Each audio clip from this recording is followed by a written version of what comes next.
तुम्हारे हमारे बाप दुनिया से चले गए, मैं और आप भी मौत की तरफ हैं, करीब करीब मौत आती चली जा रही है, मगर हमारे दिल चुके गंदे हो गए, हमको इसकी परवाह नहीं। मेरे नबी फरमाते हैं जब कब्र में दफन करके लोग लौटते हैं, मर मुर्दा है वो कहता है हाय कहां गए मेरे दोस्तों, हाय कहां गए मेरे भाई, अरे कहां लौट रहे हो मेरे अजीजों, मेरे बेटों, मेरे दोस्तों, कहां लौट के जा रहे हो, मगर कोई पलट के नहीं देखता।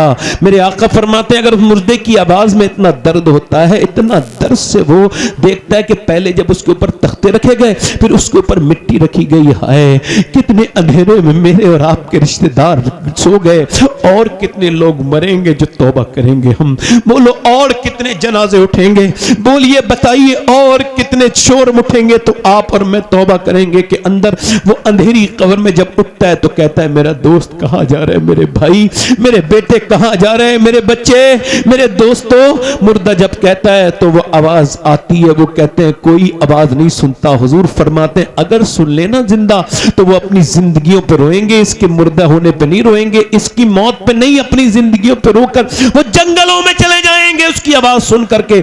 इतनी सख्त आवाज होती है। मुसलमान के लिए दुनिया कुछ नहीं है, ये तो उसके लिए कैद खाना थी, मगर इसने इसको सब कुछ अपना बना रखा है। ओ मेरे दोस्त, मेरे भाई, मैं आपसे ही अर्ज कर रहा हूं कितने मर गए और कितने जमीन कैसे कैसे कैसे कैसे ताकतवर मर गए, और हम भी तब मर के चले जाएंगे। आओ अपने रब से कब तक, आखिर कौन से दिन होगा जो मुसलमान तौबा करेंगे। मेरे नबी पाक के गुलामों सुनो, अपने रब से आज तौबा कर लो, अभी तौबा कर लो, इसी वक्त तौबा कर लो। आज अगर तौबा कर ली तो बिल्कुल काम आसान है। कब्र में जाओ तो सबके दिल में मोहब्बत लेके न जाओ, कब्र में कोई नहीं मिलेगा आपको, ना बाप कोई नहीं मिलेगा, सिर्फ मेरे नबी का जलवागरी होगी कब्र के अंदर। हुजूर से मोहब्बत करके जाओ, नबी पाक से मोहब्बत करो, और अपने गुनाहों को याद किया करो। रात को सोया करो तो सोचा करो आज इस नरम बिस्तर पे लेटा हूं, मगर कुछ एक महीने के बाद हो सकता है कि एक दिन के बाद हो सकता है कि एक हफ्ते के बाद हो सकता है 10 साल के बाद हो सकता है 20 साल के बाद, चलो मान लो 50 साल के बाद भी सोना तो इसी ठंडी जमीन पे है, यहीं पे सोना है। बादशाह भी वहीं सो गए और वहीं पे अमीर भी सोए, गरीब भी वहीं सोए। मेरे दोस्तों, मेरे भाइयों, अपने रब से डरा करो, अपने रब से तौबा किया करो। एक औरत है और वो मूसा अलैहिस्सलाम के ज़माने में एक आदमी के पास आई है, आखिरी बात है मेरी, आके कहती है मेरे साथ मुझे कुछ दे दे, भूखे हैं मेरे बच्चों को, वो भूखे हैं, मेरा आदमी बीमार है, कुछ दे दे। वो कहता है मैं तुझे बड़ा पसंद करता हूँ, तू रात को आ जाना, मैं तुझको दे दूंगा। उसने कहा मैं अपना जिस्म नहीं बेचना चाहती, चली गई। फिर वापस आई, कहने लगी तुझे जो करना हो वो कर लेना रात को, अभी मेरे बच्चे भूखे हैं, मर जाएंगे, वो कुछ दे दे। इसने कुछ दे दिया, वो चली गई।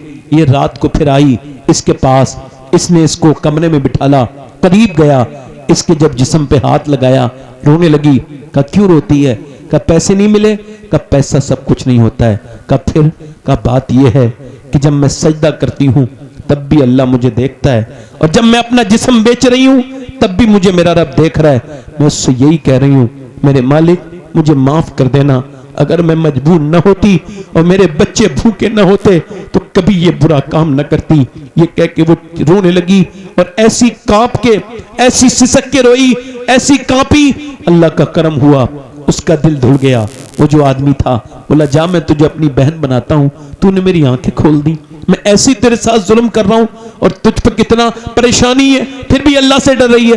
वो तो चली गई, और ये सजदे में गिर के बोला मालिक मैंने कितनी इज्जतें लूटी हैं, कितनी इज्जतें लूट ली, कितनी मैंने लड़कियों की इज्जतें लूटी, मैं कितना गुनहगार हूं। उसके तो हाथ तक नहीं लगाया था फिर भी रोई, और मैं तो कितना खताकार हूं, अगर मेरे जैसा कोई गुनहगार नहीं, तेरे जैसा करीम भी कोई नहीं है। ऐ बेपनाह ताकतों वाले, तू मुझे माफ कर दे, अपनी मेहरबानियों से मेरी खताओं को माफ कर दे। अल्लाह के सामने ऐसा रोया कि सो गया। सुबह को मूसा अलैहिस्सलाम आए, दरवाजे पे दस्तक दी, का दरवाजा खोला, का तुम्हारा नाम क्या है? क्या ये नाम है? का अल्लाह ने तुझे सलाम भेजा है। का सुनो मैं मूसा हूँ, अल्लाह का नबी, अल्लाह ने तुझे सलाम। का देख लो, चेक कर लो, ये तो मेरा घर है, मैं तो इस इलाके का सबसे पापी हूँ, सबसे गुनहगार हूँ, मैंने सिवाय गंदे कामों के जिंदगी में कुछ नहीं किया। मूसा ने कहा कोई नेकी की है? हाँ, रात एक लड़की को छोड़ दिया था अल्लाह के खौफ से। मूसा ने कहा अल्लाह ने फरमाया मेरे बंदे से कहना वो जो रात को रोया था ना, उसके आंसू अल्लाह ने कबूल कर लिए, उसके आंसू कबूल हो गए। तेरे आंसुओं से अल्लाह फरमाता है इंसान चाहे तू कितने भी गुनाह किए हो तूने, मगर सच्चे दिल से आ और इतना रो ले कि तेरी आंख का आंसू गिर के तेरे गाल तक आ जाए, मैं सारे गुनाह तेरे माफ कर दूंगा। जब तुम और मैं मर जाते हैं ना तो कोई 1 घंटा भी ज्यादा नहीं रखता, डरने लगते हैं, बहनें भी डरती हैं, भाई भी डरते हैं, जल्दी ले जाओ। माँ भी रोते रोते थक जाती है, सबको पता है कोई कब तक किसके लिए रोएगा, कोई किसी का दर्द नहीं बांटता, कोई किसी के साथ दफन नहीं होता, जल्दी जल्दी करते हैं। जब लोगों की लाशें पड़ी होती हैं, हम तो जिंदगी की बात कर रहा हूं मैं तो, एक आदमी की रीढ़ की हड्डी टूट गई, बेकार हो गया, डॉक्टरों ने मना कर दिया ठीक नहीं होगा। 1 साल गुजरा, पूरे घर का काम करता था, खर्चा चलाता था। 1 साल के बाद बाप ने कहा अपनी बीबी को तलाक दे दे। कहा क्यों? कहा तू बीबी के लायक नहीं, तेरे छोटे भाई के साथ शादी की जाएगी। जीते जी तलाक हुई, उसी की आंखों के सामने उसी की बीबी उसी के भाई की बीबी बनी। और फिर उसने रो के दुनिया वालों से ये कहा कि मेरे पास जब तक दौलत थी सब कुछ मेरे पास था, आज मैं चारपाई पे पड़ गया, बीबी ने भी साथ छोड़ दिया, भाइयों ने भी साथ छोड़ दिया। इस बेवफा दुनिया पे मत कर एतबार मेरे भाई, तू अचानक मौत का होगा शिकार। ये जीते जी तेरी नहीं है, ये सब तेरे काम के लोग हैं, कोई किसी से प्यार नहीं करता। देख तो न तेरी बहन काम आई, न तेरा बाप काम आया, न तेरा भाई काम आया, मगर आज जब तू जिंदा है, तू जब कब्र में जाएगा तो कोई नहीं होगा ना, मगर मेरे नबी ने तुझे वहां भी अकेला नहीं छोड़ा, वहां हुजूर तशरीफ फरमा होंगे, मेरे आका कब्र में तशरीफ लाएंगे, वही मेरे हुजूर हैं। 2 हस्तियां ऐसी हैं जिनसे मोहब्बत का हक नहीं अदा हो सकता, एक अल्लाह है, एक उसका रसूल है। अल्लाह जिसने हमें बेशुमार नेमतें दे के मुसलमान बना के अपने हबीब का गुलाम बना के पैदा किया, और उसका रसूल जिसने हमारे लिए दुआएं की, कब्र में हुजूर हमारे लिए आएंगे और हश्र के दिन हुजूर आंसू बहाएंगे। जब तक हम लोग बख्शे न जाएंगे तब तक हुजूर जन्नत न जाएंगे। मेरा इमाम कहता है पेश हक मुजदा शफाअत का सुनाते जाएंगे, आप रोते जाएंगे, हमको हंसाते जाएंगे। मेरी बहनें, मेरी बेटियां इतनी गैर जिम्मेदार हो गई कि उनके बच्चे, उनकी बच्चियां, उनकी पोतियां, एक दादी अगर बिगड़े तो उसका खाली दादी नहीं बिगड़ती, वो जिसकी दादी है उसकी पोती, उसकी बेटी, यहां तक वो जिसकी नानी है उसकी बेटी और उसकी नवासी, ये सारा का सारा खानदान बिगड़ जाता है। ठीक, कहां चले भाई? भाईजान कहां जा रहे हो? इनसे कह रहा हूं मैं आपके साथ चलूं? नहीं, हंसने की बात नहीं है, रात ज्यादा हो गई है, आपको रात में रास्ते में कोई खतरा हो तो मैं घर तक आपको पहुंचाऊं। और कोई साहब जाना चाहते हैं तो चले जाएं, चूंकि 12:30 बज गए है ना। ये मेरी तकरीर शुरू हो रही है तो 12:30 बज गए हैं, और किसी साहब को चले जाना हो जा सकते हैं आप लोग, बीच में से ना उठें, बस ये भी आपसे गुजारिश ही है।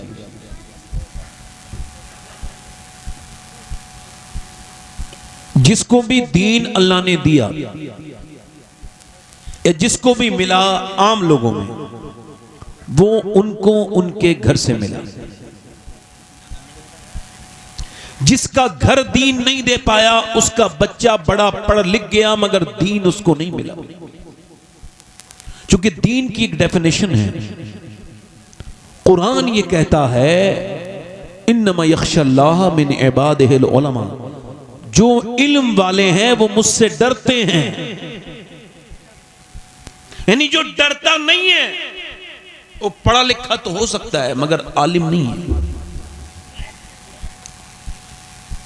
हमको तालीम कौन सी वाली चाहिए, ये भी बड़ी अहमियत की बात, ये अहमियत की हामिल है ये बात। और हमको तालीम मिलेगी कहां से?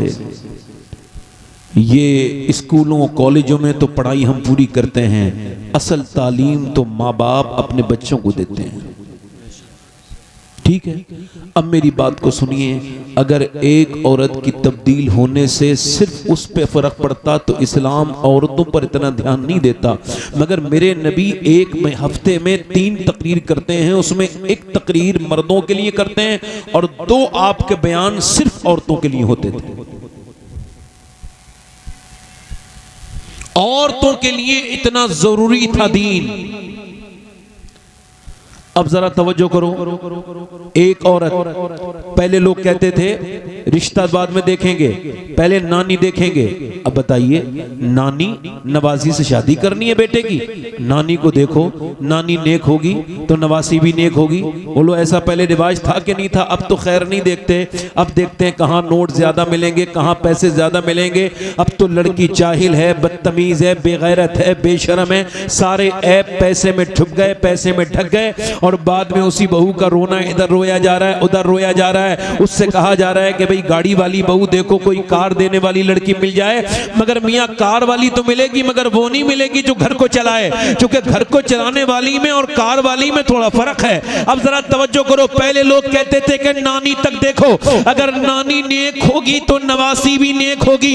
ये बात बिल्कुल ठीक है। मेरे नबी पाक सल्लल्लाहु अलैहि वसल्लम ने जब पहली मर्तबा ये इकरा वाली आयत नाजिल हुई, यानी महबूब आप पढ़ें, आप मेरे महबूब आप पढ़ें। अब जरा गौर करो, 5 की 5 आयत हुजूर गारे हिरा से नीचे आए, आने के बाद अबू जहल को नहीं सुनाई, अबू सुफियान को नहीं सुनाई, न मक्के के किसी और इंसान को सुनाई, बल्कि 5 की 5 आयत अपनी बीबी और हम सब की मां सैयदा खदीजतुल कुबरा को सुनाई। मेरे नबी जानते थे कि मैं खदीजा को आज कुरान सुना रहा हूं, कल इसके यहां पर इसकी बेटी फातिमा आएगी तो ये अपनी बेटी फातिमा को कुरान सुनाएगी, और फिर फातिमा अपने बेटे हुसैन को कुरान सुनाएगी, और हुसैन करबला के मैदान में नेज़े पे चढ़ के कुरान सुनाएगा, मां से बेटे के अंदर जाएगा और फिर बेटी से बेटे। सुभान अल्लाह। नारे तकबीर, नारे रिसालत, नारे रिसालत, उलमाए अहले सुन्नत। ये मौलाना आमिर साहब, जैसा कि मुफ्ती साहब ने कहा, नेक इंसान है।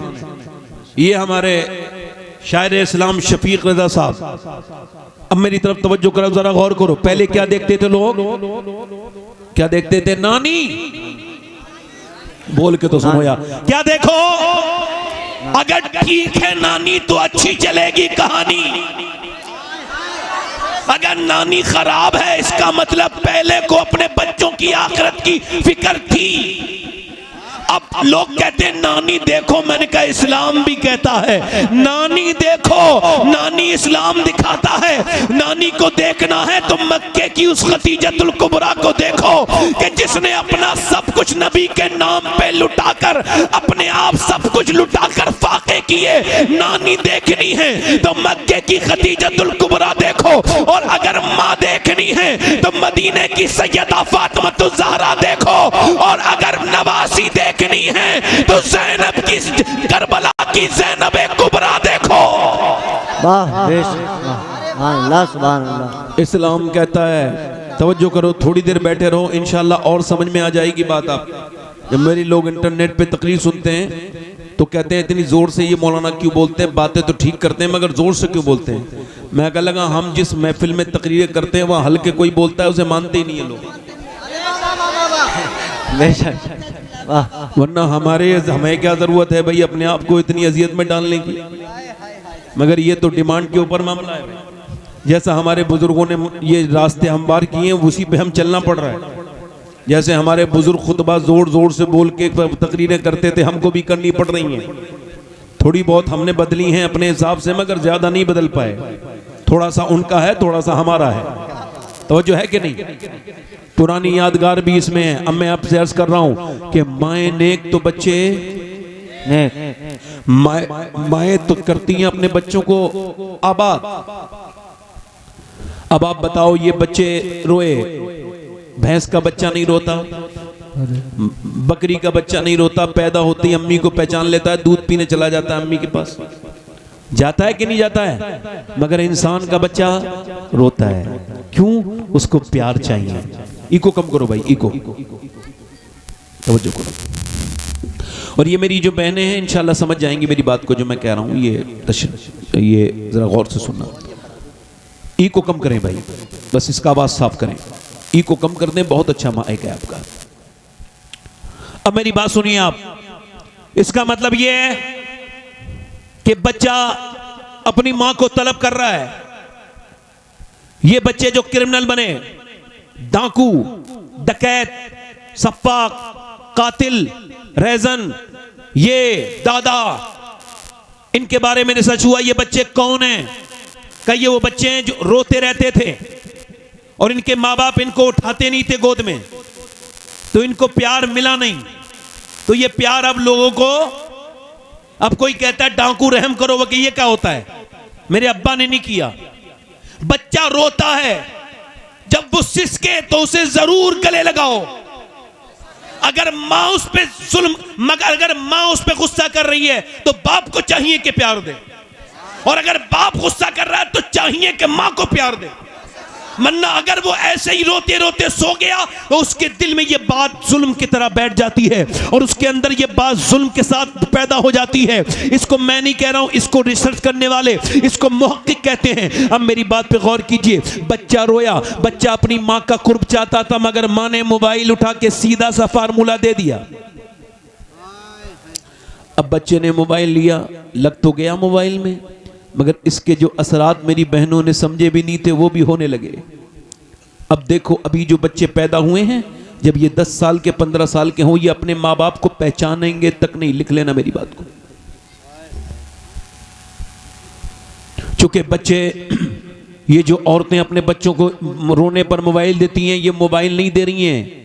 इसको कैम्ब्रिज यूनिवर्सिटी ने इस पर रिसर्च किया और कहा ये बच्चों को अपने ड्रग्स दे रही हैं, जहर दे रही हैं। जहर इतना बुरा काम नहीं करेगा जितना बच्चा जब 2 साल का, 2.5 साल का मोबाइल के अंदर वो गंदी बेकार सी घटिया चीजें, गेम वेम देखेगा, उसके दिमाग पर जो असर होगा उसका असर आप लोग गौर नहीं कर पा रहे हैं। इसको हटेगा कैसे?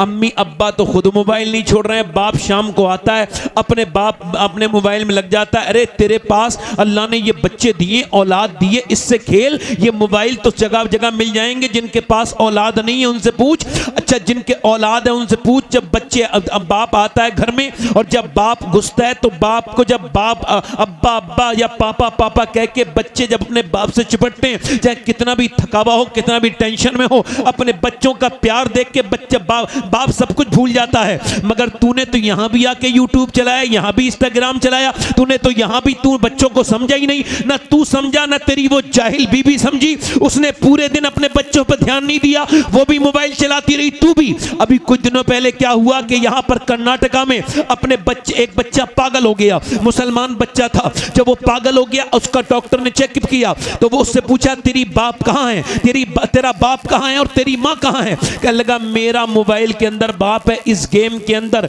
ये जो पबजी है इसके अंदर मेरा बाप है, इसी के अंदर ये जो दुनिया के ये जो गेम है इसी के अंदर मेरी मां भी है। मां कह लगी मैं तेरी मां हूं। बच्चा बोला नहीं, तू मेरी मां नहीं है, मेरी मां तो इस मोबाइल के गेम के अंदर है। अब वो मां रो रही है, बच्चा भी रो के कहता है मेरी मां इस मोबाइल के अंदर है। मां कह रही है हाय मेरे बेटे को क्या हो गया? बाप कह रहा है हाय मेरे डॉक्टर साहब बेटे को क्या हो गया? डॉक्टर ने कहा बिल्कुल आराम से सुनो, मैं समझा रहा हूं। इस बच्चे ने जब रोना शुरू किया था, ये तुमको पहचानना चाहता था, तुमसे प्यार करना चाहता था। बच्चे की फितरत होती है कि बाप के पास गोद में जाना चाहता है, मां की गोद में जाना चाहता है, रो रो के बाप से मोहब्बत बढ़ाना चाहता है। मगर तुमने मोबाइल दे दिया, मोबाइल में ये बच्चा बेचारा लगा रहा। अब इसको क्या खबर थी, मोबाइल गेम देखते देखते इसका मोबाइल दिमाग खराब हो गया। तुमने जिसके, अब तुम कह रहे हो कि ये तुम्हारा बच्चा क्या हो गया? सुनो, तुमने मोबाइल के हवाले किया, बच्चा मोबाइल के हवाले हो गया। अगर कुरान के हवाले करते कुरान के हवाले हो जाता, अगर हदीस के हवाले करते हदीस के हवाले हो जाता, अगर नमाज के हवाले करते नमाज के हवाले हो जाता। इसने अगर तुमको देखा होता कि तुम नबी की नात पढ़ रहे हो, ये नबी की नातें पढ़ के नबी का आशिक बन जाता। ये जो पागल हुआ है हुआ नहीं है, तुमने किया है। तुमने इसको पागल, बोलो क्या? तुमने इसको पागल क्या? तुमने क्या किया? आज भी कह रहा हूं अपने बच्चों से मोबाइल छुपा लो। क्या कर लो? बोलो। एक तरफ देखो, इको कम करके भाई आवाज बढ़ाओ हल्की सी। दिल लग रहा आप लोगों को? नहीं लग रहा? अपने बच्चों से मोबाइल छुपा लो, उनके सामने ना चलाओ। मेरी बहनों, मेरी बेटियों, ये मैं जो तकरीर कर रहा हूं, आज मेरी तकरीर की इसकी अहमियत आपको नहीं समझ आएगी, मगर आज से ठीक 10 साल के बाद मेरी ये तकरीर अगर जिंदा रही तो उन सारी औरतों को रुलाएगी मेरी तकरीर, जिनसे मैं आज हाथ जोड़ के कह रहा हूं मेरी बेटियों, मेरी बहनों, तुम्हारा बच्चा कोरा कागज है। देखो तुम जो इसको सिखाओगी ये वही सीखेगा। याद रखो, जब बच्चा अपने बोलना शुरू हो तो इमाम गजाली ने लिखा है, जब बोलना शुरू हो तो आपने देखा होगा मौलाना, हाफिज, कारी, अल्लामा, ये सब अपने माँ बाप के फर्माबरदार होते हैं। कभी देखा नहीं हुआ कोई हाफिज? देखा कभी आपने किसी हाफिज को? देखा आपने कि वो माँ बाप का नाफरमान हो? कोई नहीं होता। एक आध कोई जालिम जाहिल हो, उसकी बात नहीं करते। अक्सर जो ज़्यादा फीसदी है, जो ज़्यादा अक्सरियत है उलमा की, माँ बाप के फरमाबरदार क्यों हैं? आपको बताऊं क्यों हैं? आपको बताऊं, अभी यहाँ पर चंडीगढ़ यूनिवर्सिटी में एक प्रोफेसर था, उसकी शिकायत हुई कि ये अपनी माँ को मारता है। पुलिस के पास कोई एविडेंस नहीं थे।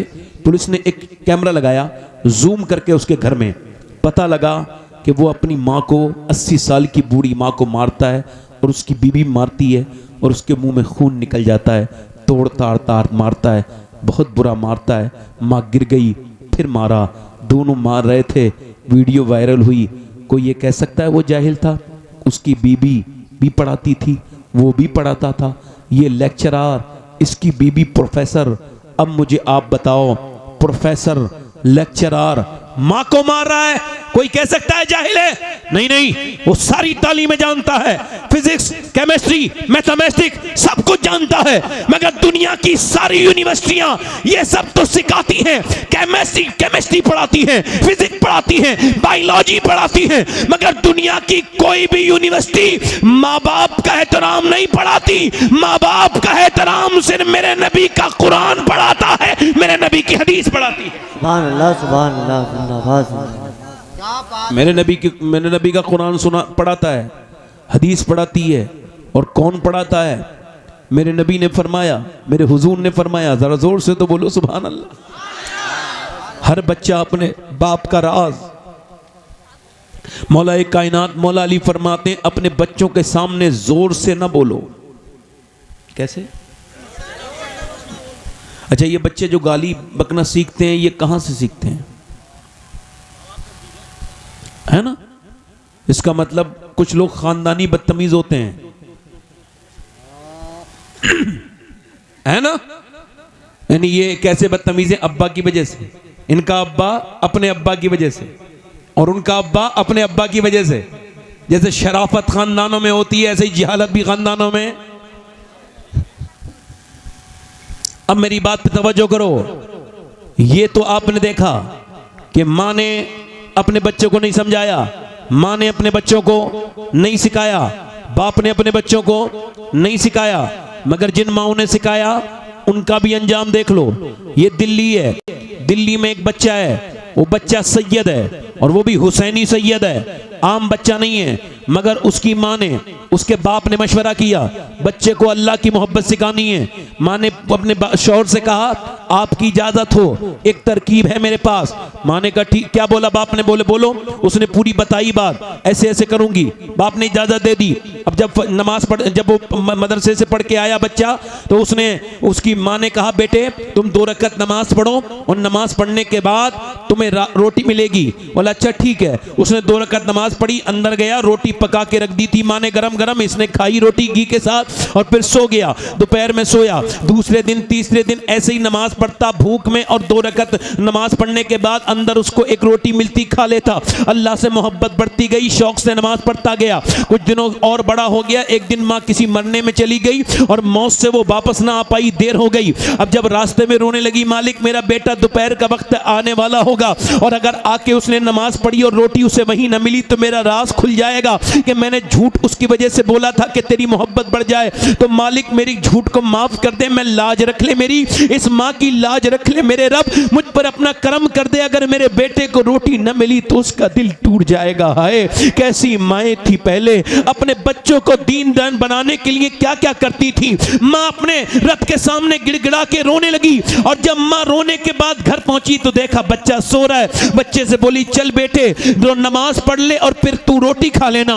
बच्चे ने आंख खोल के कहा अम्मा आप तो बड़ी देर में आई, मैं आया, आके मैंने वुजू किया, नमाज पढ़ी, और आज जब मैंने अंदर अंदर कोठे में जाके रोटी देखी तो ऐसी रोटी जैसी आज खाई वैसी रोटी अम्मी मुझे कभी नहीं मिली, ऐसी मजेदार और जायकेदार रोटी मुझे अल्लाह ने अता की है, ऐ मेरी माँ आज की रोटी का जवाब नहीं। ये कह के बच्चा फिर सोया।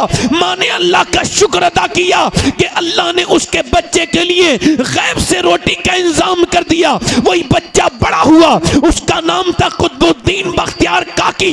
रोटी को कहते हैं, हम रोटी को हिंदी में कहते हैं काकी। तो जिसकी माँ ने उसे रोटी वाला बुजुर्ग बनाया, दुनिया के बादशाहों के दिल्ली के नाम मिट गए, मगर जो अपनी माँ की तरबियत से वली बना आज भी उस कुतुबुद्दीन की दरगाह दुनिया में चमक रही है। सुभान अल्लाह, सुभान अल्लाह, सुभान अल्लाह, सुभान अल्लाह। नारे तकबीर, नारे रिसालत, मसलके आला हजरत। और जब यही कुतुबुद्दीन बख्तियार काकी जब मदरसे गए तो इन्होंने 15 कुरान के सिपारे एक साथ बिस्मिल्लाह से सुना दिए। किसी ने कहा, उस्ताद ने कहा बेटे ये कहाँ से सीखा? कहने लगे मेरी माँ 15 कुरान की हाफिजा थी, 15 पारे हिफ्ज थे उसको, और वो चलते फिरते इतना कुरान पढ़ती थी कि मुझे याद हो गए। इसका मतलब ये है कि माँ बाप से ही दीन मिलता है। अगर कोई अब तक बेनमाजी है और उसके बच्चे हो गए तो अब उसको चाहिए कि वो नमाज शुरू कर दे, क्योंकि अब तक वो अकेला बेनमाजी था, अब उसकी नस्ल बेनमाजी होने वाली है। ठीक है, मेरी बात नहीं समझ आ रही है आपको? मेरी बात नहीं। हाँ, अब मैं आपसे थोड़ी सी बातें और कर लूं।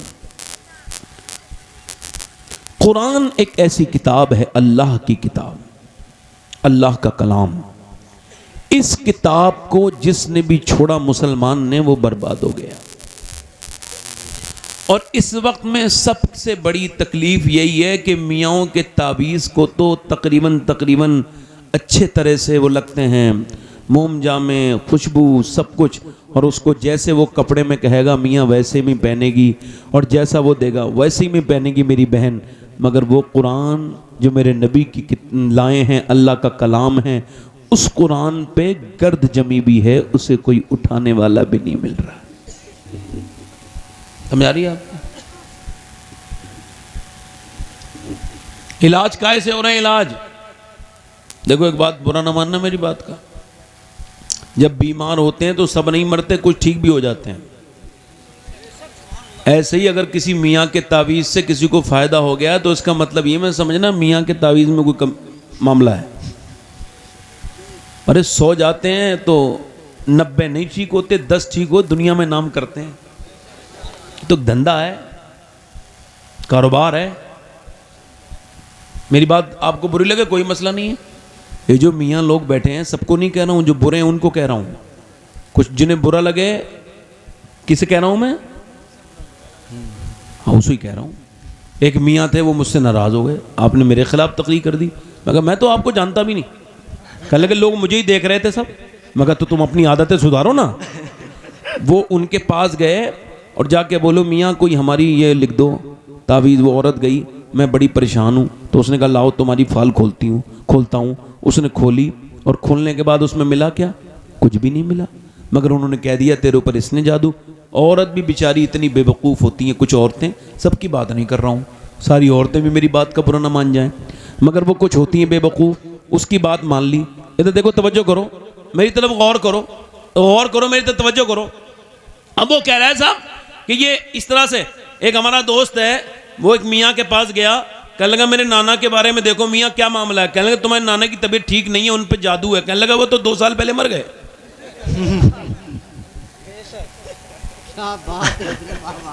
इतना बड़ा फ्रॉड चल रहा है। और हमें कुरान ने ये कहा, अल्लाह फरमाता है वनुनज़्ज़िलु मिनल कुरान मा हुवा शिफ़ाउन व रहमतुल लिल मुमिनीन।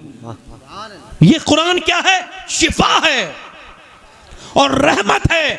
इब्ने अब्बास कहते हैं खाली बदन की बीमारी की शिफा नहीं, ये रूहानी बीमारियों की भी शिफा है और बदन की सारी जिस्मानी बीमारियों की भी शिफा है। इसको पढ़ना चाहिए था। ये कुरान तो अब कोई पढ़ता नहीं। कुरान तो हमारे अंदर से निकल गया। नबी की बेटी हैं, सैयदा हैं, तैयबा हैं, ताहिरा हैं, आबिदा हैं, जाहिदा हैं, खातून जन्नत हैं, सैयदा फातिमा ज़हरा हैं, सैयदा उम्मे सलमा फरमाती हैं मदीने की और औरतों को हमने देखा कि वो अपने बच्चों को लोरियां सुनाती थी, अरबिक लोरियां, वो लोरियां दे दे के सुनाती थी अपने बच्चों को। मगर मदीने में एक सैयदा फातिमा ज़हरा, इन्होंने अपने बच्चों को कभी लोरी नहीं सुनाई, बल्कि ये जब भी सुनाती थी कुरान सुनाती थी।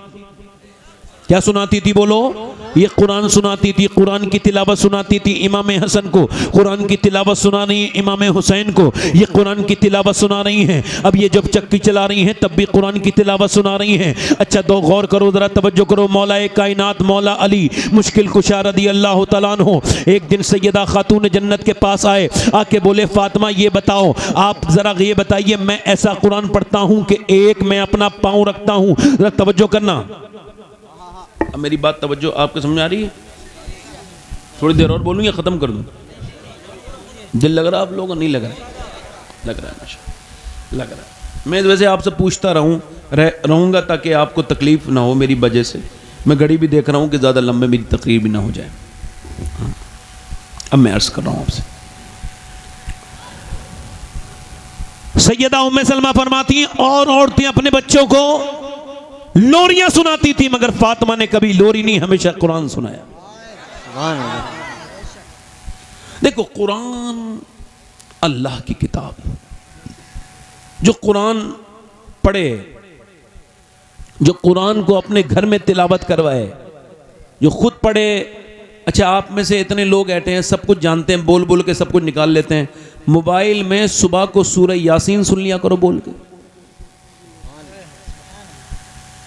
बोलो इसमें कितना सवाब मिलेगा आपको? मिलेगा नहीं मिलेगा? आप तवज्जो कर रहे हैं मेरी बात पे? नहीं। अब मैं जो आपसे अर्ज कर रहा हूं मेरी बात पे ध्यान दीजिए आप लोग। कुरान जब तक घरों में नहीं पढ़ा जाएगा ना कोई तालीम घरों में आएगी। और दुनिया की सबसे बड़ी तालीम यह है कि कुरान को समझो। पूरी दुनिया की तालीमें हासिल कर ले बंदा और कुरान वो ना समझे तो जाहिल है। अब जरा तवज्जो करो, मेरी बात पे गौर करो। एक बंदा है, वो मक्के में है, उसकी उम्र तकरीबन 24 साल के नजदीक है, हाथ में उसके तलवार नंगी है और वो कह रहा है मैं इस्लाम को मिटाने के लिए जा रहा हूं, पैगंबर इस्लाम को कत्ल कर दूंगा। उसके पड़ोस में एक आदमी आया और पड़ोस में आके बोला बताओ तुम कहां जा रहे हो? कहा इस्लाम को खत्म करने। कहा इस्लाम तो तुम्हारे घर में ही घुस गया।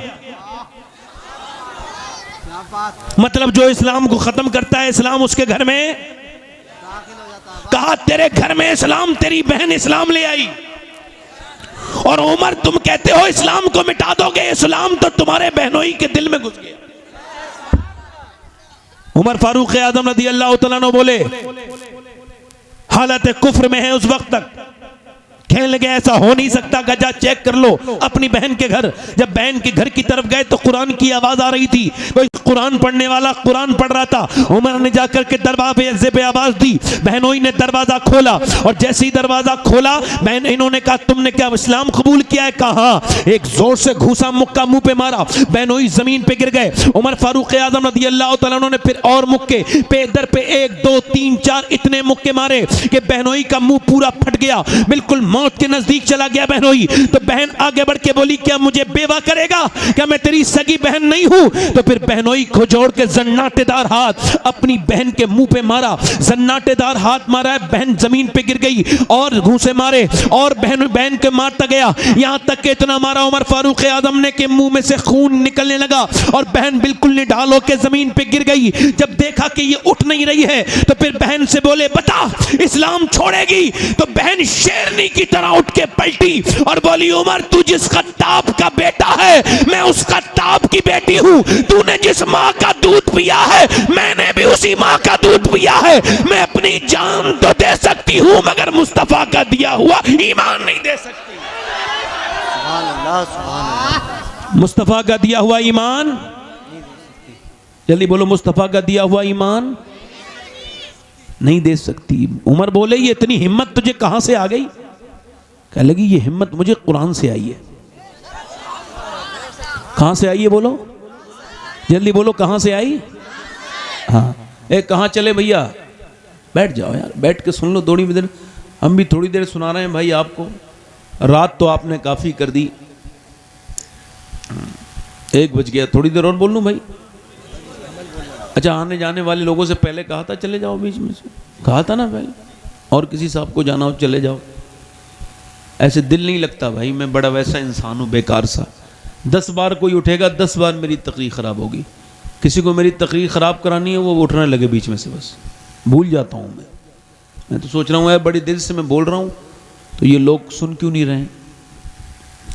खैर, ध्यान से सुन लो, आपकी मर्जी है। उमर बोले अपनी बहन से, ये जुर्रत कहाँ से आई? कहने लगी इस्लाम लाने के बाद जुर्रत आई है।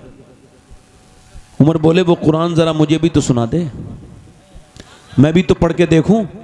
बहन बोली नापाक के हाथ में कुरान नहीं दिया जाता, तू नापाक है। उमर पाक हो जा। बहन से बोले चल तो फिर पाक कर। बहन पानी लेके आई, मगर बहन बहन होती है। पानी जब लेके आई तो उसने दुआ करना शुरू की। पानी हाथ पे डाल रही थी और ये कह रही थी मालिक देख मेरा मुंह कैसे फाड़ दिया है इसने, कितनी बुरी तरह से मारा है मेरे मालिक, मैं तेरी कमज़ोर बंदी हूँ। अच्छा ठीक है, और कोई साहब जाना चाहते हो चले जाएं भाई, चलें। खैर, अल्लाह आपको जज़ाए खैर अता फरमाए। मैं नाराज़ नहीं हो रहा हूँ, और भी कोई साहब जाना चाहते हो चले जाएं, ठीक है, चले जाएं, चले जाएं, जाएं। इसी वजह से तारीख नहीं देता हूँ, जो कह रहे थे नहीं, मैं बता रहा हूँ ना, इसी वजह से।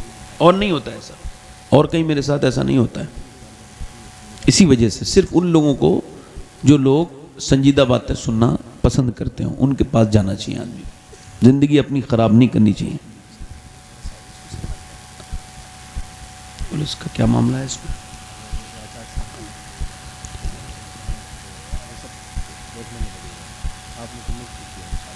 चलिए खैर, अब इंशाल्लाह फिर कभी आएंगे। चूँकि तकलीफ बता रहे हैं शफीक भाई,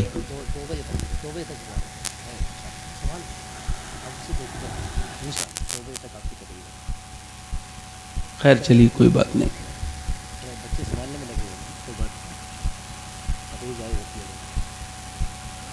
अब कोई और संभालने वाला हो तो वो भी चला जाए भाई यहाँ से। बीच में फिर कोई संभालने वाला हालात को बिगाड़ दे यहाँ पे, फिर ख़राब हो जाएगा। असल में मेरी तबीयत लग नहीं रही है भाई, मैं आपको बता रहा हूँ माजरत के साथ। तकरीर में इस तरह से कर नहीं पाऊँगा।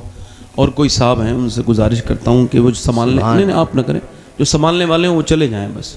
यहाँ वो हो जाएं जो फारिग लोग बैठे हों, फालतू जिनका कोई काम ना हो, वो बैठे रहें आराम से। बाकी जितने ज़रूरी किस्म के लोग हैं वो चले जाएं यहाँ से। दुरूद शरीफ एक मरतबा और पढ़ लीजिए। अल्लाहुम्मा सल्ली अला सय्यिदिना मौलाना मुहम्मद व अला आलि सय्यिदिना मौलाना मुहम्मद सल्लल्लाहु अलैहि वसल्लम सलाम अलैका या रसूलल्लाह सल्लल्लाहु अलैहि वसल्लम। मैं ये अर्ज़ कर रहा था आपसे, बहन ने अल्लाह की बारगाह में रोना शुरू किया और कहा मालिक कि मेरे भाई की ज़िंदगी बदल दे। या अल्लाह, हाथ धोना मेरा काम है और दिल को धो देना तेरा काम है। मालिक मैं कमज़ोर औरत हूँ, मैं क्या कर सकती हूँ, इसने मुझे जितना मारा है, तू बेहतरीन कदरदान है, तुझको मालूम है कि मैं कैसे पिटी हूँ। ए बेपना ताकतों वाले, ए फजल करने वाले, अपनी बंदी पर अपना फजल व करम फरमा दे, अपना रहम फरमा दे। जब बहन रोई, अल्लाह ने उमर के दिल को ऐसा धोया कि उमर ने तलवार अपने हाथ में लेके कहा चल नबी के पास, अब मैं कलमा पढ़ूंगा। उमर जब नबी के पास पहुँचे, मेरे नबी ने उमर को पकड़ा, झटका दिया। उमर तू कब ईमान लाएगा? कदमों में गिर के बोले अभी ईमानी तो लेके आया, लाने के लिए आया हूँ। या रसूल अल्लाह, मुझे आप ऐसा करें कि कलमा पढ़ाएं और मुसलमान कर दें। उमर इस्लाम लेकर के आए और फिर उमर ने इस्लाम ऐसा समझा कि आधी दुनिया में 10 साल के अंदर उमर ने ऐसा इस्लाम फैलाया कि दुनिया में लोग बहुत पैदा हुए, मगर अगर एक उमर और पैदा हो जाता तो व्हाइट हाउस में खड़े होकर के बराक हुसैन ओबामा ने कहा था 2004 में, अगर दुनिया में एक उमर और पैदा हो जाता तो पूरी दुनिया में सिवाय इस्लाम के कोई नहीं होता। नारे तकबीर, नारे रिसालत, मज़हब इस्लाम, फैज़ाने गौसे आज़म, मसलके आला हजरत, तालीमी बेदारी कॉन्फ्रेंस हजरत अल्लामा सैयद। इसका मतलब यह है कि बहन ने जब मक्के में कुरान सुनाया, बहन ने मक्के में कुरान सुनाया तो फिर जरा क्या हुआ कि फिर भाई उमर बना। इसका मतलब बहनें अपना काम करना छोड़ दी हैं, इस वजह से मुआशरा ऐसा है। माएँ अपने काम करना छोड़ दिया है, इस वजह से मुआशरा ऐसा है। औरतों के लिए ये मशाले रा नहीं थी औरतें, औरतों के लिए मशाला रा तो सैयदा कायनात की जात थी, सैयदा फातिमा ज़हरा की जात थी। औरतें जिनके पीछे पड़ गई ये तो जहन्नम में जा रही हैं औरतें। इनके लिए कौन है? पाकिस्तानी की नाटकों में काम करने वाली वो बेहुदा औरतें, इनको देखती हैं मुसलमान औरतें अपने मोबाइलों में, इनके यहाँ नाटक चलते हैं, इनके यहाँ सीरियल चलते हैं। औरतें सीरियल नाटक देख करके उन्होंने देखा जैसे कपड़े उसने पहने वैसे ही कपड़े इसने पहन लिए। अब बताइए आस्तीन खोलने का रिवाज ये कितना आम हो गया, यहाँ तक के कपड़े का। हालांकि इस्लाम ये कहता है अगर औरत को वुजू करना है वुजू और उसको ये अपनी आस्तीन खोलनी है, इस्लाम कहता है अगर वहां गैर मर्द उसे देख रहे हैं तो उसको चाहिए कि वुजू ना करे, वो बल तयम्मुम करके बल्कि नमाज पढ़ ले। यानी उसे इजाजत नहीं कि वुजू के भी लिए भी अपना हाथ खोले। औरत नमाज पढ़े तो जरा गौर तो करो, औरतें उधर चली गई नाटक वाली औरतों के लिए, जैसे नाटक वाली औरतें कपड़े पहनेंगी वैसे ये पहनेंगी, जैसे सीरियल की वो बेहयाएं, वो रक्कासाएं, वो बेहुदा बेशरम मुआशरे के धब्बा, वो बदतमीज औरतें जैसे कपड़े पहनेंगी वैसे ही मेरे यहाँ की शहजादियां पहनेंगी। नहीं नहीं मेरी बेटियां, कल तक पर्दे वालियों की कसम खाया करती थी दुनिया, आज पर्दे वालियां खत्म होती चली जा रही हैं। याद रखो जब माँ और बहन के अंदर से हया निकल जाएगी तो ना भाई हयादार रहेगा, ना बेटा हयादार रहेगा, ना बाप हयादार रहेगा। हया पहले घर में पनपती है, पहले माँ अपने दूध में अपने बेटे को हया पिलाती है, तब बेटा हुसैन बनता है। ऐसे वाह वाह वाह वाह, क्या बात है। आप इस चीज को अपने जहन में रखें और इस बात को मेरी बड़ी गौर से सुन लें, मेरी अपनी बहनों को समझाएं। ये जो सीरियल की तरफ जा रही हैं, ये जो नाटकों की तरफ जा रही हैं, इनको समझाएं और इनको बताएं और इनको ये बात समझाएं कि इनके लिए जनाब सैयदा फातिमा ज़हरा की जात मशाले राह है। बेशक बेशक। मौला कायनात मौला अली फरमाते हैं, तवज्जो करना, कहते हैं मेरी शादी हुई हुजूर की बेटी सैयदा फातिमा से। किससे बोलो? सैयदा फातिमा से।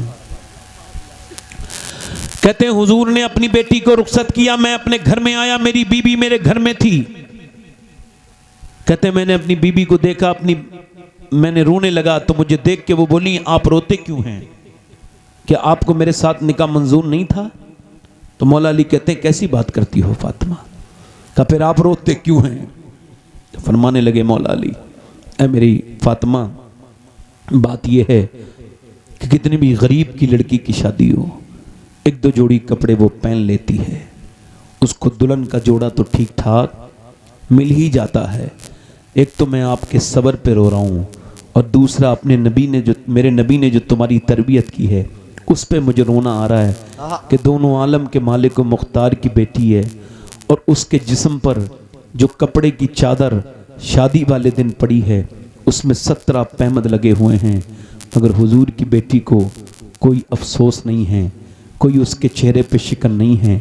हजरत फातिमा उठी, हजरत अली के आंसू पोंछे और कहा मेरे सरताज आप अपना दिल थोड़ा ना करें।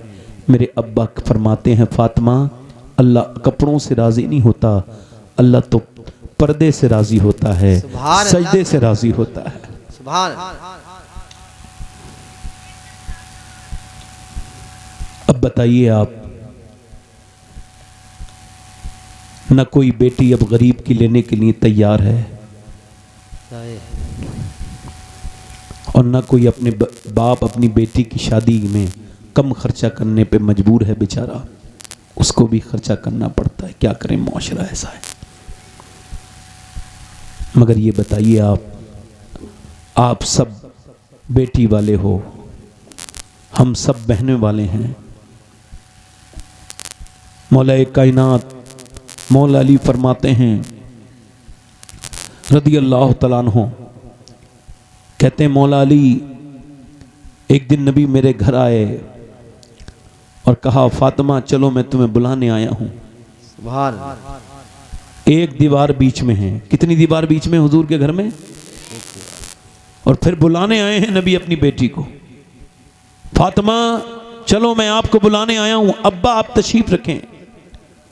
पानी पेश किया अब्बा, फिर सैयदान से हुजूर ने फरमाया फातिमा चलो, कहा अब्बा मेरे शौहर घर पे नहीं है, वो इजाजत देंगे तो जाऊंगी। सुभान अल्लाह सुभान अल्लाह।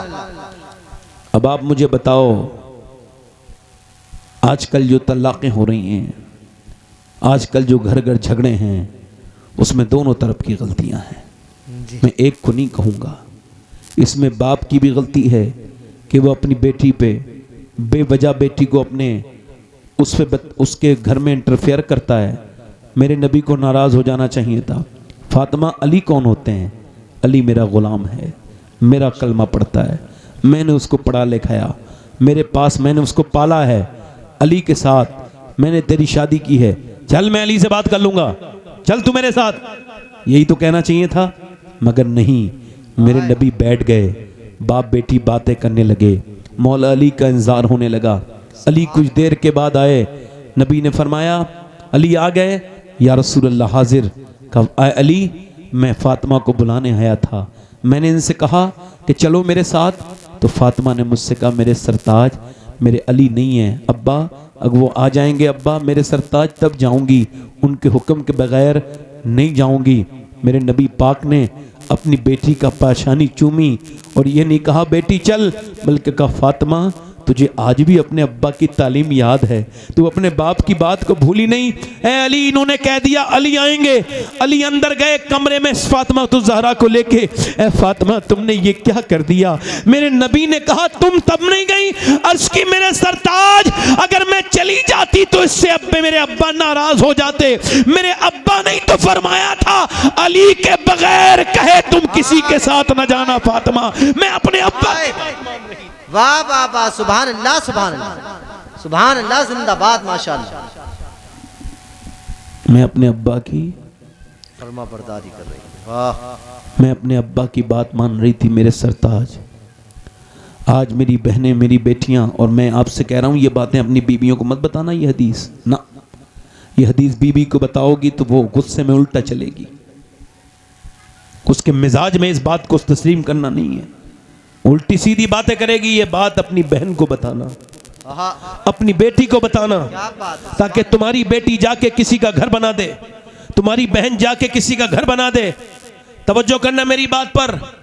मेरी बहनों से पूछना चाहता हूं, कल कयामत का दिन होगा और तुमसे मेरी बहनों हिसाब होगा। मेरे नबी पूछेंगे कि तुमने अपने बच्चों को कैसे तालीम दी?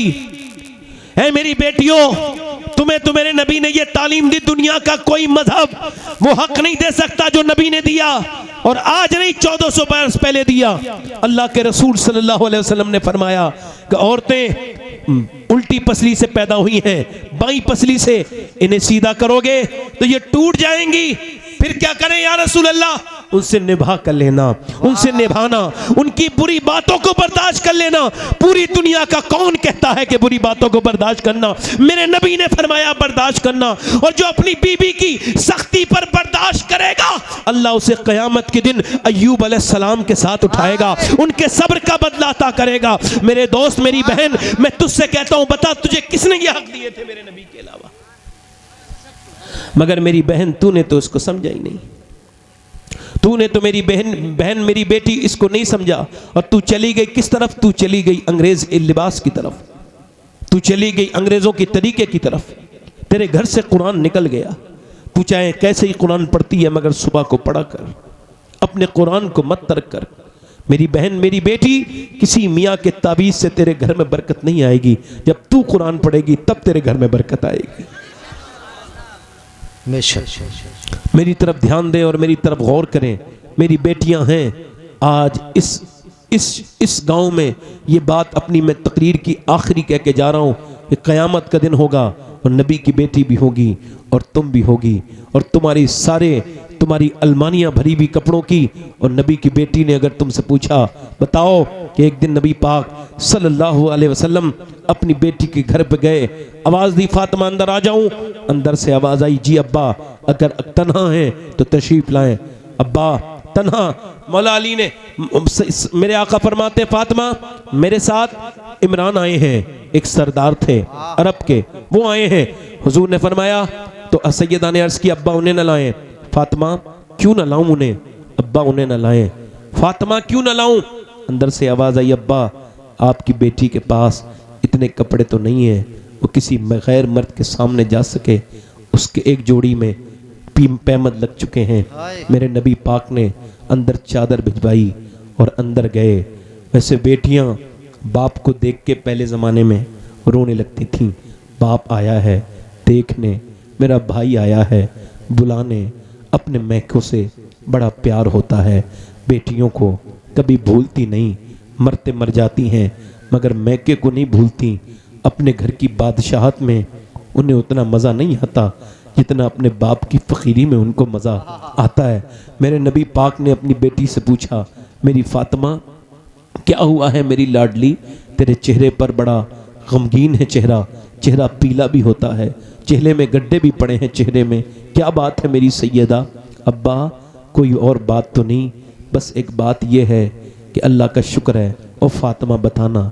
बाप ने जब कई बार पूछा तो बेटी रोने लगी, अब्बा मैंने 5 दिन से कुछ नहीं खाया, मेरे पेट से एक पत्थर बंधा हुआ है मेरे अब्बा, और कोई बात नहीं है।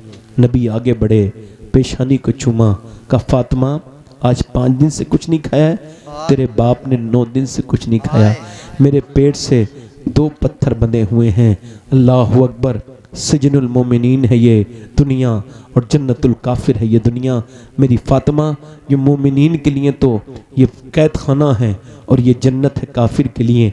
मेरी बेटी अगर तुमने आज 5 दिन से कुछ नहीं खाया तो तुम्हारे बाप को आज 9 दिन हो गए, मैंने आज 9 दिन से कुछ नहीं खाया है। उस नबी की बेटी को क़यामत के दिन हर इंसान को जवाब देना है, मेरी बहनें भी जवाब देंगी, ये मेरी बेटियां, ये मेरी बहनें, ये मेरी लाडलियां, छोटी बहनें, इन सब से कहता हूँ कि जब तुम मरोगी उस वक्त में क्या होगा, हुजूर को क्या जवाब। अल्लाह अकबर। मेरे हिसाब से हुजूर की जब बात हो रही हो तो दूसरी बात नहीं होनी चाहिए, है ना। मुझे बड़ा डिस्टर्ब होता है, स्टेज पे भी जब कोई बात करता है तकलीफ होती है। आला हजरत फाजिल बरेलवी फरमाते थे, जब कोई उनके यहाँ मीलाद की महफिल में अपनी बात करता था, फरमाते तुम्हारी बात इतनी ज़रूरी है कि हुजूर की बात के बीच में बात कर रहे हो। तकलीफ होती है मगर कोई बात नहीं, सारी वजह सामने है, डिक्लियर है, साफ है। मेरी बहनों से ये गुजारिश ही करना चाहता था कि मेरी बेटियों, मेरी बहनों, अपनी ज़िंदगियों में तब्दीली लेकर के आओ। हुजूर की बेटी को भी मुँह दिखाना है, उस सैयदा खतीजा को भी मुँह दिखाना है जिसने इस इस्लाम को पाल के यहाँ कर दिया, जिसने सबसे पहले भी कलमा पढ़ा। और उस खतीजतुल कुबरा की ज़िंदगी को गौर करो, जिसने पूरी दुनिया को ये बताया, पूरी दुनिया को ये बताया कि इस्लाम जो आगे बढ़ा है उसमें खाली मर्दों का हाथ नहीं, सबसे पहले उस खतीजतुल कुबरा का हाथ है जो मक्के की नहीं पूरे अरब की सबसे मालदार औरत थी। मैं मक्के की बात नहीं कर रहा हूँ, पूरे अरब की सबसे मालदार औरत, मगर उसने सब कुछ दीन के नाम पे दे दिया, सब कुछ नबी के नाम पे लुटा दिया। जब उनका इंतकाल हुआ तो मेरे नबी की वो बीबी सैयदा खतीजा, उनका विसाल हुआ तो उनके विसाल की वजह थी भूख, वो फाके की वजह से दुनिया से गई। अल्लाह। औरतें जब बेदान होंगी तो मुआशरे में तब्दीलियाँ आएंगी।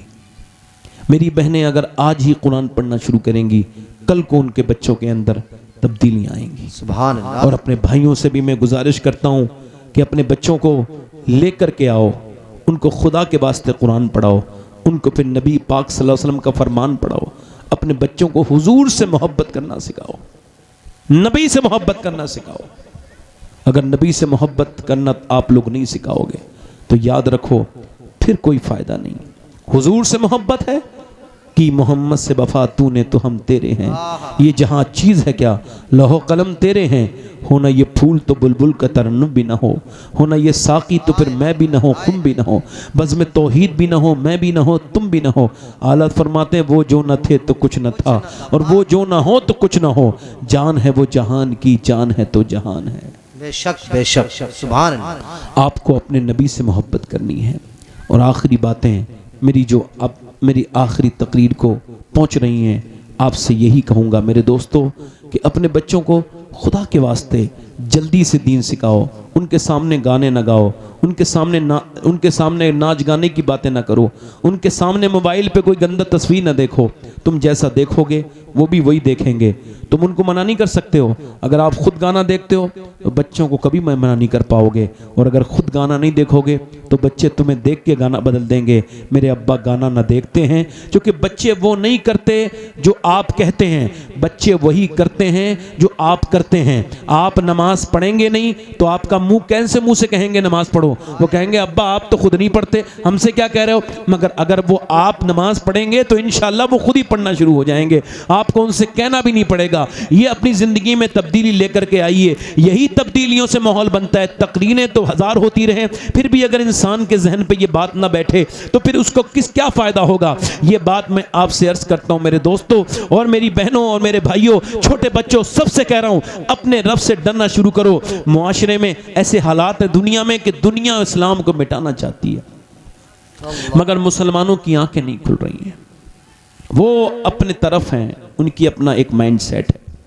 मैं ये नहीं कह रहा आप दुनिया को बदलो, खुद बदल जाओ, अपने अंदर तब्दीली लाओ। सुभान अल्लाह, सुभान अल्लाह। बस देखो, तुम्हारे गौसुल आजम शेख अब्दुल कादिर जीलानी के पास एक आदमी आया, लगा कोई नसीहत फरमाए मेरे लिए, तो आपने फरमाया तुम्हारे बाप मर गए? कहाँ? दादा भी मर गए होंगे? कहाँ? कहते फिर जिसका बाप दादा दोनों ही मर गए हों उनको मैं क्या नसीहत करूं? बाप दादे मर गए, वो तेरे लिए नसीहत नहीं थे? सबसे बड़ी सुन्नत जो नमाज में है, अल्लाह के सामने रोना है, उसके सामने रोया करो, उससे तौबा किया करो, उसके सामने आप झुक जाया करो। मौत करीब आ रही है, हमने कितनों को मरते हुए देखा, आपने कितनों को मरते देखा। मेरे आका फरमाते हैं अगर कोई ये चाहता है क़यामत के दिन शोहदा के साथ उठे तो वो दिन में 20 बार मौत को याद किया करे। कितनी बार बोलो? वो मौत को याद करेगा। मौत को याद करे बगैर इंसान नेक नहीं बन सकता। नेक बनने के लिए अपनी मौत को याद करना पड़ेगा कि कैसे मौतें होती हैं। पहले तो नॉर्मल मौतें होती थी, अब तो किसी को देखो पोस्टमार्टम होता है, किसी का कुछ होता है। आप देखते नहीं, 5 जाते हैं, 4 बाहर आ जाते हैं, 1 अंदर रह जाता है। आला हजरत फरमाते हैं हाय गाफिल वो क्या जगह है जहाँ 5 जाते हैं 4 फिरते हैं, 4 अंदर हैं, 5वां उन्होंने मुर्दा ले लिया। अब नीचे वो बिल्कुल बैठक में 2 अंदर हैं, उन्होंने ले लिया तीसरे को। 2 ने पहले जनाजे से लिया और उसके बाद 2 को दे दिया। अब वो 2 उसको अंदर रख के 4 बाहर निकल गए। अल्लाह फरमाते हैं हाय गाफिल ये क्या जगह है जहाँ 5 जाते हैं 4 फिरते हैं, मगर 4 हमेशा नहीं फिरेंगे। आज तुम फिर रहे हो, कल तुम्हें कोई अंदर कब्र में डाल के फिर फिरेगा। मैंने न जाने कितने लोगों को कब्र के अंदर रखा है, मगर मैं अपनी बात कर रहा हूँ, मैंने भी लोगों के चेहरे नहीं देखे कि उनके कब्ले की तरफ हों। अक्सर के मुंह सीधे रहते हैं, मजबूती के साथ इधर करो तब भी नहीं होते, मगर कुछ 2-3 लोग ऐसे भी देखे जिनको कब्र में रखते ही उनका चेहरा बिल्कुल जो है वो किबले की तरफ हो गया। हज़रत बायज़ीद बस्तामी के पास एक कफन चोर आया, आके बोला हुजूर मुझे तौबा करनी है, मेरे गुनाह बहुत बड़े हैं। आपने फरमाया कितने बड़े तेरे गुनाह हैं? कहा हुजूर मेरे गुनाह बहुत बड़ा है, मैं कफन चोरी करता हूँ, क्या अल्लाह मुझे माफ कर देगा? कहा कर देगा। उसने तौबा की। आपने उससे पूछा कि आखिर ये बता तूने कितने कफन चुराए होंगे? तकरीबन 1000। का कितनों के मुंह तूने देखे होंगे किबले की तरफ? रो के बोला हुजूर यही तो बात तौबा की तरफ की है मुझे, मैंने तकरीबन 1000 लोगों के कफन निकाले, मगर सिर्फ 2-3 लोगों के चेहरे मैंने किबले की तरफ देखे, बाकियों के मुड़े हुए देखे थे, ऐठे हुए मुड़े हुए। कहा पता है मुरीदों से फरमाया बायज़ीद बस्तामी ने क्यों? मालूम है जब उनके मुंह किबले की तरफ लोग करके चले गए तो फरिश्तों से अल्लाह ने फरमाया इनके चेहरे मेरी तरफ से मोड़ दो। जब ये जीते जी मेरी तरफ मुंह कर नहीं करते थे तो मरने के बाद ये कौन होते हैं अपना चेहरा किबले की तरफ को सोने वाले? ओ मेरे दोस्त, ये मेरा ना तो तकरीर मजाक है ना मैं किसी इसी तरह की बात मैं आपसे कर रहा हूँ, बस यही आपसे कह रहा हूँ कि मेरे नबी से मोहब्बत करो, उसके रसूल से मोहब्बत करो, अल्लाह से मोहब्बत करो, उसके रसूल से मोहब्बत करो। मेरी तकरीर तमाम हो गई। आपसे पूछना चाहता हूँ कितने लोग आप लोगों में ऐसे हैं जो हुजूर के नाम पे अपनी जान दे सकते हैं? ज़रा हाथ उठा के बताएं। नीचे हाथ कर लें, नीचे हाथ कर लें। जान देने वाले कुछ भी कर सकते हैं, जान का वक्त नहीं है। आप में से कितने लोग ऐसे हैं जो हुजूर के नाम पे जान भी दे देंगे और आज से हुजूर के नाम पे पूरी दाढ़ी भी रखा लेंगे? इस महफिल में खड़े हो जाएं वो नौजवान, सिर्फ दाढ़ी रखाने वाले खड़े हो जाएं। आओ इधर आ जाओ भाई, इधर आ जाओ, पूरी सुन्नत आ जाओ। हाय हाय हाय हाय, सुभान अल्लाह सुभान अल्लाह। 100 शहीदों का सवाब है, दाढ़ी कटाना मुंडाना एक ही बराबर है। इधर आ जाओ। कोई किसी के साथ कब्र में नहीं जाएगा, ऐसे भी आज कोई किसी को ना देखे, सब अपने अपने अमल देखे। नीचे को आके कर लें आप लोग। आप दाढ़ी कटाते हो क्या? तो आप बैठ जाओ, आपके नहीं है, ये बगैर दाढ़ी वालों को बुलाया जा रहा है, जाइए। चौथा आशिक रसूल है कोई? 100 शहीदों का सवाब। हाय हाय हाय, कोई आशिक रसूल हो तो उठे और कहे, अब तक जिया था सभी के लिए, भाइयों के लिए, दुनिया वालों के लिए, मगर आज से जीऊंगा नबी के लिए, क्योंकि ताजु शरिया कह के गए हैं, जिंदगी ये नहीं है सभी के लिए, जिंदगी है नबी की, नबी के लिए। वाह वाह वाह, सुभान। कोई चौथा आशिक रसूल है इस महफिल रसूल में जो इस सुन्नत रसूल को अपने आ जाए और खड़ा हो जाए और नबी की सुन्नत पे अमल करे? ये 3 लोग खड़े हुए हैं, इधर से उधर से। हर नबी की दाढ़ी, हर वली की दाढ़ी रखाना वाजिब है हर मुसलमान पर। इसको कटाना या एक मुट्ठी से कम करना, ये दोनों हराम हैं। तो कोई और आशिक रसूल है? कटाना या मुंडाना, मुट्ठी से कम करना भी हराम। कोई चौथा आशिक रसूल हो जिसकी छोटी दाढ़ी हो? अब तक आज से वो तौबा कर ले, हुजूर के नाम पे आज से पूरी दाढ़ी रखाने के लिए कोई चौथा आशिक रसूल हो तो खड़ा हो जाए। पैगंबर इस्लाम का दीवाना, हुजूर का, ये दुनिया से आप मोहब्बत कर लो, ये आपका साथ नहीं देगी। हुजूर की तरह सुन्नत रसूल लगाओ, हुजूर की सुन्नत से मोहब्बत करो। कब्र में मेरे नबी तशरीफ लेके आए। सुभान अल्लाह सुभान अल्लाह। ये जिनके लिए दाढ़ी मुड़ा रहे हो कब्र के बाहर के लोग हैं। दाढ़ी जिसकी सुन्नत है वो कब्र के अंदर तशरीफ लाएंगे। बेशक मोहब्बत के लिए हुजूर से मोहब्बत करो। जो आज भी आपसे मेरे सरकार जितनी मोहब्बत करते हैं, इतना कोई आपसे मोहब्बत नहीं करता, याद रखना। कोई है चौथा आशिक रसूल इस महफिल रसूल में? आगे पीछे से ये 3 हो गए, कोई चौथा हो इधर से कहीं से, कोई दीवाना। एक बारी और कह रहा हूं, कोई दीवाना हो चौथा तो खड़ा हो जाए। है कोई चौथा आशिक रसूल इस महफिल रसूल में? हुजूर का आशिक चौथा कोई हो तो देर ना करे भाई, जल्दी खड़ा हो जाए। कोई चौथा आशिक रसूल हो तो इस महफिल रसूल में खड़े होके अपने नबी के नाम पे पूरी दाढ़ी रखाने की नियत करे और कहे, मैं आज से इंशाअल्लाह हिम्मत करके खड़ा हो रहा हूँ। खड़ा होना मेरा काम है और तौफीक देना ये अल्लाह का काम है, और कहना मेरा काम है, तौफीक देना भी अल्लाह का काम है। मेरे हाथ में होता मैं तो सबको, मगर ये अल्लाह के इख्तियार में, सबके तो नसीब में नहीं होता। मगर फिर भी कुछ सुन्नत रसूल वाला, एक और 4 यार की सुन्नत हो जाएगी, हुजूर के 4 यार 4 की हो जाएगी। ये 3 तो हो गए, चौथा कोई आशिक रसूल हो तो इस महफिल में अपने नबी की सुन्नत पे अमल करे। 100 शहीदों का सवाब है।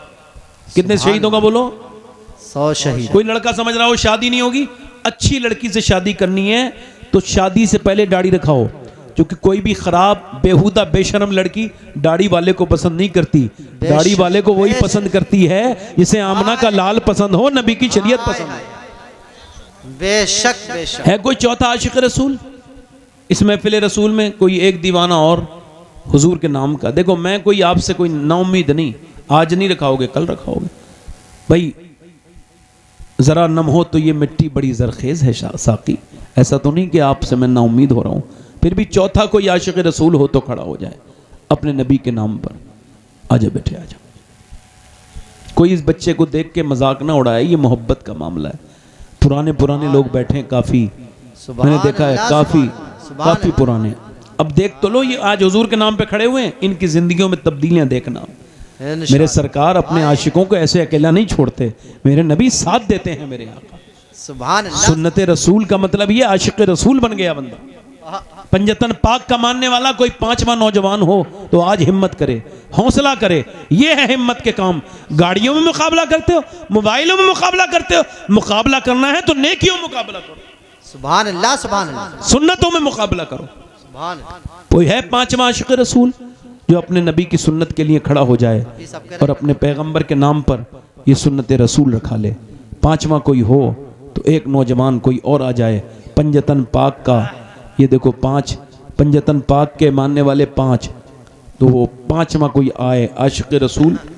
चलो ठीक है, कोई बात नहीं, मैं आपसे ना उम्मीद नहीं, इंशाल्लाह फिर आप कभी रखाएंगे। काफ़ी वक्त हो गया मुझे बोलते हुए, मैंने कुछ लोगों को अगर तकलीफ़ पहुंचाई हो तो मैं आपसे माफ़ी चाहता हूं मेरी बात की। मैं आप वादा करो मेरे साथ, इंशाअल्लाह आज के बाद पूरी दाढ़ी रखेगी इंशाअल्लाह। बैठ जाओ। ये बड़े नेक बच्चे हैं, दुआ करो अल्लाह ताला इन्हें इस्तिकामत अता फरमाए। आमीन आमीन। माशाअल्लाह। ये कल और लगा के आज हमारे 8 हो गए। मैं गिनता हूँ अपने लोगों को, जितनी दाढ़ी रखवाता हूँ सबको गिनता हूँ और फिर मदीने में जाके सबका सलाम हुजूर की बारगाह में पेश करता हूँ। तो हुजूर इतने लोग राज़ी हुए हैं आज आपके नाम। सुभान अल्लाह सुभान अल्लाह, माशाअल्लाह, मुबारक हो आपको। अब ज़रा बताइए हुजूर की आंखों की ठंडक क्या है, कब्र का उजाला क्या है? जल्दी बोलो, जल्दी बोलो। हुजूर की आंखों की ठंडक, मोमिन की मेराज, दीन का सुतून।